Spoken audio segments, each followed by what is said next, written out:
This first section of garden that we're going to look at may not look like much now. It's only been in the ground for just one growing season.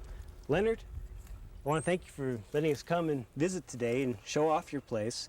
I guess the first thing people want to ask, azaleas and rhododendrons have a reputation for being extremely fussy growers. What do you need to do to get them to grow well for you? Well, first I think we ought to examine the plant, and particularly the root system. We have one here that's, as you can see, is easily dug. How long has this been in the garden? This has been in the yard 1 year. And you can see the fibrous root system that holds the medium together is small, hairy-like furry roots, and it does not have a taproot. And so the plant does not grow very deep into the soil. And that is the one thing that causes some of the problems with raising azaleas, is the fact that they have to be watered fairly regularly.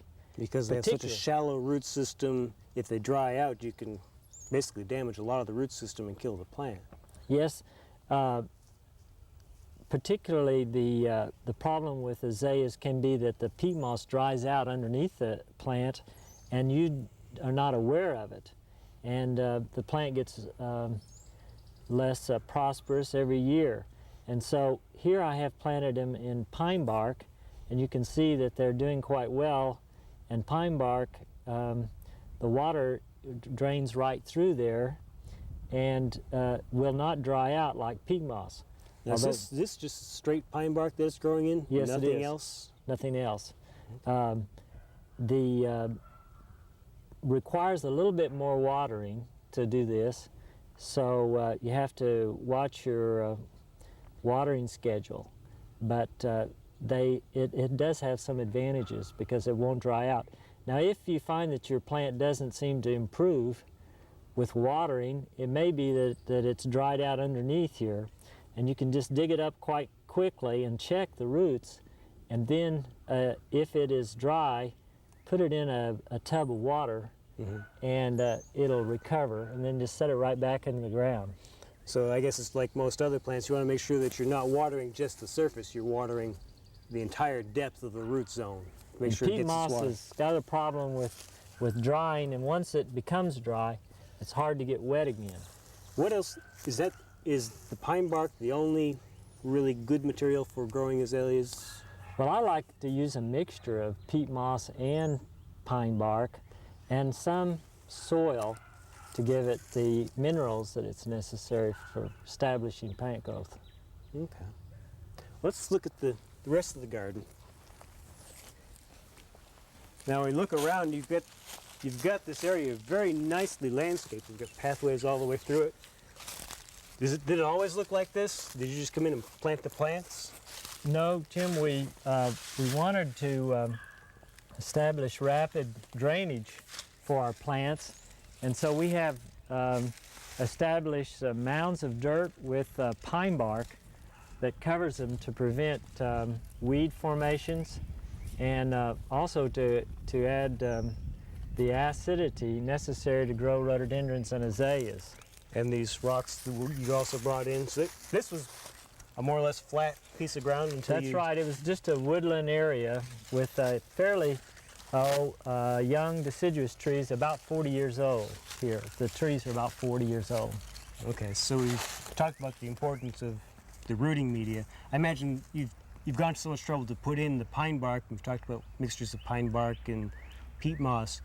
I take it azaleas won't do very well if they're just planted in normal soil. That's true, Jim. That those little tiny roots won't penetrate the clay, and so that's why we have to have an acid medium with lots of humus.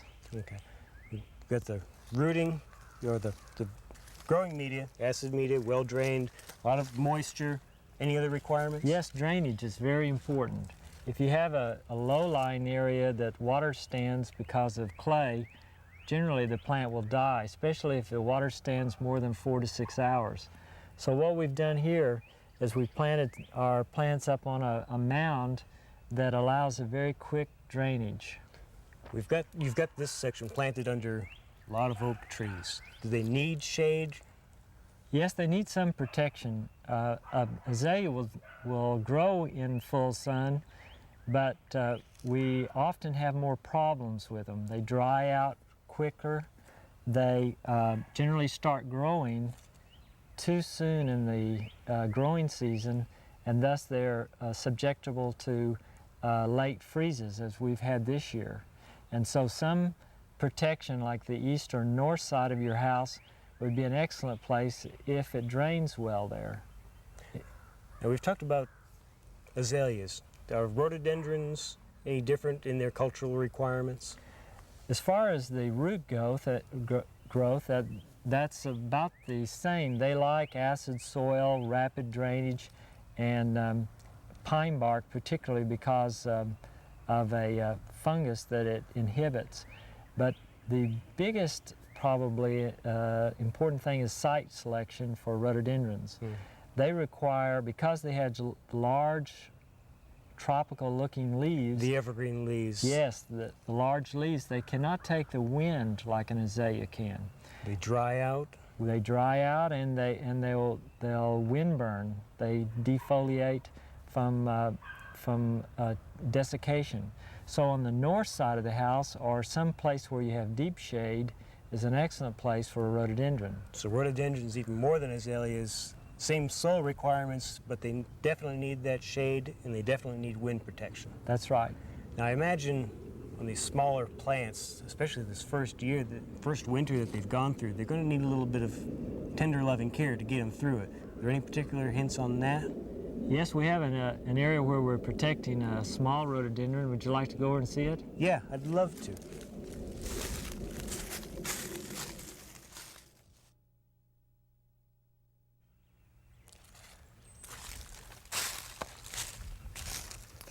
Jim, let me show you what I've done to protect this small plant for winter. These are pine branches that I have cut out of some of my pine trees. What are they for? I mean, it looks rather odd. There must be purpose to them. Yes, during Oklahoma's winters, we have a lot of strong winter sun. And these plants are mountain plants that usually are covered either with snow or on the north side of a huge mountain. So we have to protect our plants from the winter sun and also from our winter winds. Why do you need to protect them? I mean, they still have green leaves in there. Shouldn't the sun be doing it some good? Well, the nature of the plant is that it releases moisture very fast, and particularly from strong light like our winter sun. So what I've done is covered over this area with some shade through our pines, and also I've opened up the bottom of a 5-gallon bucket here. Oh, it's just a planting container. Yes, and just set it over there to protect it from the winter winds. So actually what you're trying to do is protect it from water loss. That's right, during the winter time. Even though Oklahoma can have nice winter rains, it still often will freeze the ground in the wintertime here and allows the plant to not have water available for its leaves. So it may still be losing water through the leaves, but since the ground's frozen, it can't get water to replace that. Yes, in fact, even with all the protection that I've given it, we see a little bit of the leaf burn right at the edge. Okay. So do you need to do that every year, or is it just mostly for the smaller plants? No, usually for the younger plants, but over here I have constructed some of my larger plants a ring of wire that's covered with burlap, and I have a plant that I'm protecting there. And this would accommodate a larger plant. Okay, we've got a small one in there, but there is plenty of room in there. Right, and this is something easily fabricated with things that you can buy right there in your small towns. Now this we live here. Around the edge, I can see that would protect from the wind. Do you need anything more over the top to protect from the sun coming down? Yes, as you can see, I have a little extra, and when I want them, I can pull this edge up and pin it together to protect like a little it tarp from over the top. Yeah, from the shade. I could also, if I had an extra piece, just lay over the top. And that'll protect it for the first several years during our harsh winters. Now, I suppose it would also be important, since what you're trying to do is protect it from excessive water loss. Imagine there's a lot that you need to do, make sure the ground is moist so that it can fend for itself. There's at least water down there for it to get in the winter. Whenever you are going to plant a plant that requires quite a bit of moisture, whether it be a new tree or an azalea, rhododendron, or whatever, you need to plan ahead for your watering. And overhead watering seems to be a better solution rather than drip irrigation for azaleas and rhododendrons.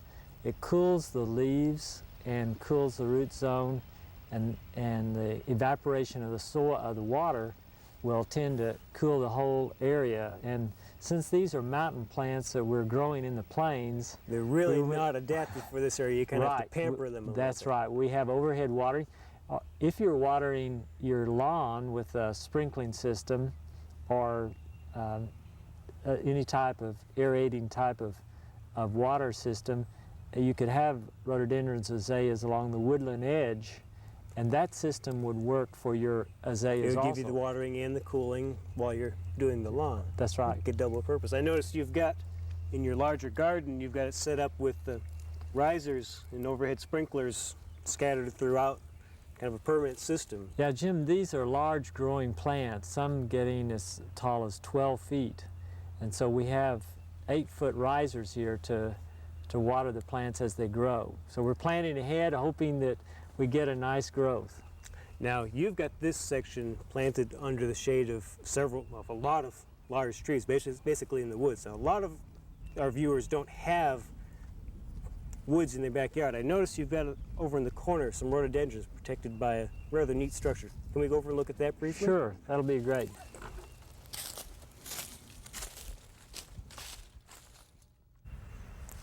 Now, very few of us have oak forests in our backyard like you do, but I like this structure.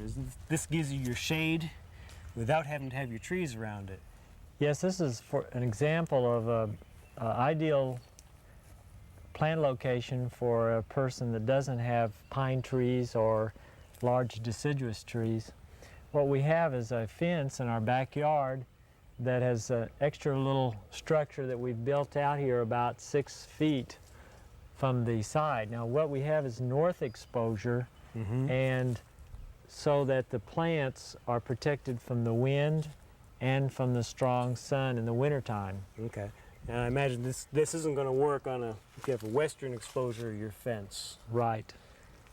I guess back here, that's where it starts facing west, and you can't come out that far with a roof to give you your shade. So what did you do there?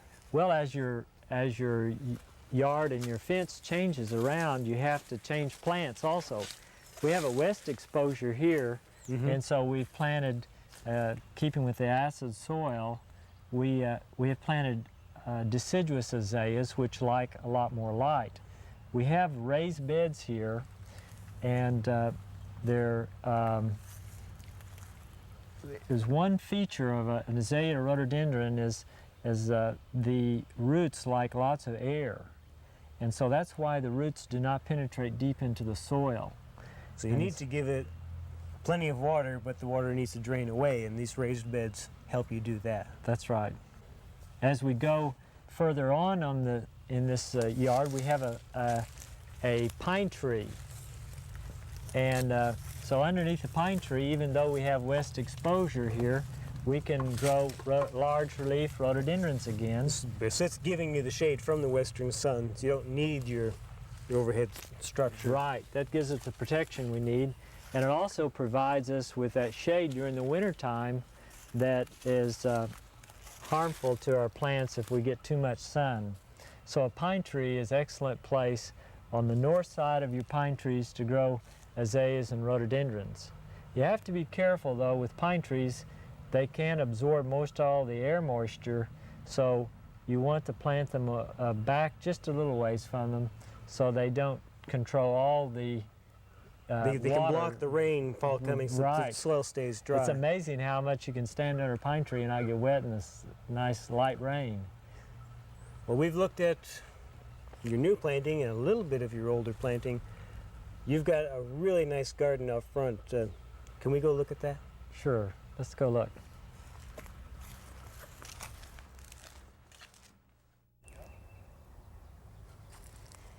Well, I can see out here in the front yard, Leonard, you've done the same thing that you did in back to protect these rhododendrons. They sure look healthy. Now, what variety are these? Well, this particular one is Janet Blair, and this is Spring Dawn, and the variety that we saw in the backyard was Scintillation. Well, And it's one of the best that for here in Oklahoma. Okay, well, when we talk about growing rhododendrons, they're beautiful plants. You take the time to prepare the soil properly and protect them from the harsh sun and the wind. When you talk about variety selection, what are their limitations for growing here temperature-wise? Well, Oklahoma has a varied weather pattern, and if it gets 15 below in your yard, you might want to plant a rhododendron because they will take 25 below some varieties. If it gets about 10 degrees in your yard, you want to select only the hardiest azalea and rhododendrons to go in your yard. Okay. At 5 below zero, you can grow most of the plants of azaleas. Gets between 5 and 10 degrees here, and we've been able to grow azaleas and rhododendrons quite nicely. Then if you're lucky enough to have maybe 0 or a +5 in your yard, you can grow almost any kind of azalea that they sell here in Oklahoma. Okay, good. Well, I know we talked earlier today when we were preparing to tape the show about how every yard is sort of its own little environment. And if you live in Oklahoma City or Tulsa, if you live right in town, it usually stays much warmer there in the wintertime than it does in the outlying areas. For example, in Tulsa, a week or two ago, we had a freeze. In town, it only got down to 34, yet in the outlying areas, down to 27. And your own yard could also be affected that way, just in different pockets of it. So it's a good idea to get to know not only the hardiness zones where you live in Oklahoma, but also what the minimum temperatures are going to be where you are. Now, we're in Grove, Oklahoma. That's in far northeast Oklahoma. If you live down near Idabel, you have a lot more options so far as growing these. That's right. But I'm not going to move. I like this area. Oh, it's beautiful right here on Grand Lake. Yeah.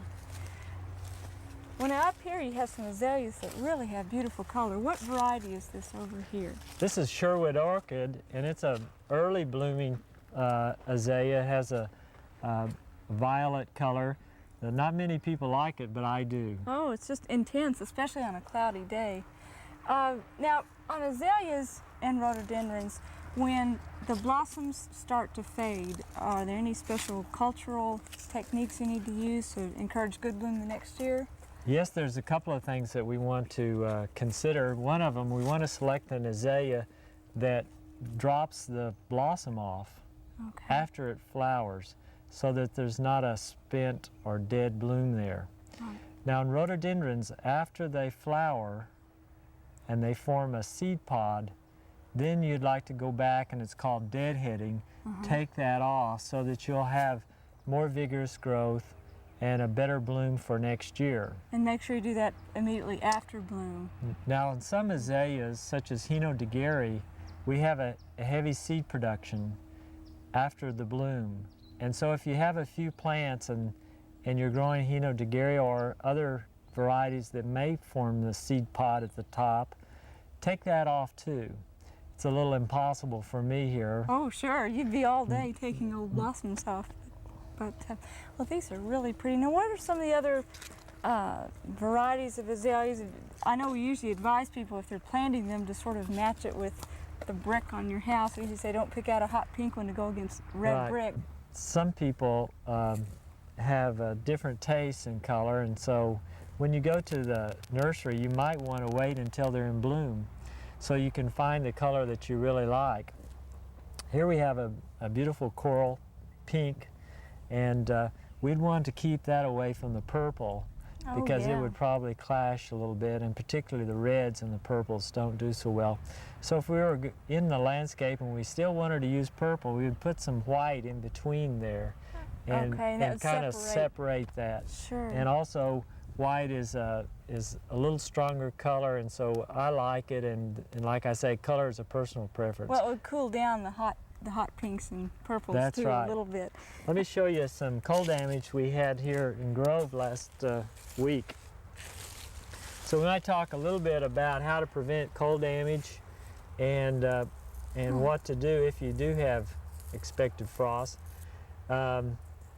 With a large plant like this that's 6 feet tall, it's kind of difficult to control the weather. But one of the first things you want to do is to find a protected area, particularly on a north slope or the north side or the east side of your house, where the soil doesn't warm up so fast. Okay, so they won't come out of dormancy too soon. That's right. Yeah. And then if you do have a south slope like this, then you might want to select a later blooming azalea so that the bud is nice and tight before the cold weather comes along. It'll be more hardy then. Yes. Yeah. So Well, cold damage can be prevented by the site location often. Okay. What did you do to, that was such a deep freeze that we had a week and a half ago. What did you do to protect these? Well, it got 24 degrees here on about the 8th of April, which is almost a record cold for that temperature for that time. Mm-hmm. And so there wasn't much I could do because my plants had already started growing.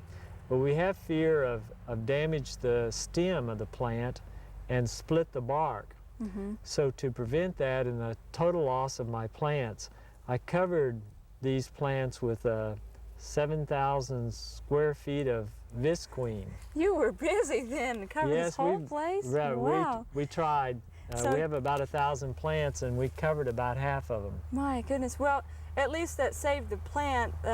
These blooms obviously that were exposed or in direct contact with the plastic were damaged, but I can see down below you saved a few. Yes, and some varieties that were late blooming will be coming out next week. And they'll be And- fine. Yeah, they're going to be real pretty. Right. Well, I see down in there we have some beautiful red and white ones. Let's go take a look at those. Okay.